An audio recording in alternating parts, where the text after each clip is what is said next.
Yo, what's up guys? Andy from TapLab here, and today I'm going to show you the gear that I use to reach 100,000 subscribers on YouTube. So a lot of people think that you need like some crazy equipment or you need thousands and thousands of dollars to be successful on YouTube. That's really not the case. I'm going to show you the gear that I used for like 4 or 5 years now that helped me reach 100,000 subscribers on YouTube. So first of all, we have this MacBook Pro here from 2015. So it's 6 years old now. The next thing I have is this 750 gigabyte external hard drive that I plug in because this runs out of space. For my microphone, I use these headphones that came with my iPhone. This is the microphone right here. It works pretty well. I plug my iPhone just in with this USB to lightning cable, and I use the iPhone 7 Plus and the QuickTime app right here to record my screen.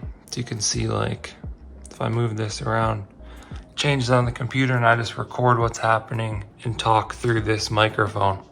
There's my channel. And then for editing, I just use Final Cut Pro. If you don't want to pay for Final Cut Pro, you can just use iMovie. It's basically the same thing. Final Cut Pro just has a little bit more advanced features. And both of these programs are pretty much drag and drop. So anybody should be able to figure them out. And yeah, there you have it. That's my basic setup that I use to get 100,000 subscribers on YouTube. If I don't record stuff on my phone, I usually just use QuickTime to record my computer screen. Then I also use an app called Quick Camera that allows me to record my face. Hope you guys found this helpful. Hope you enjoyed this video. Let us know what you think down in the comments below. Like and subscribe. Thank you guys for watching. I'll catch you in the next one.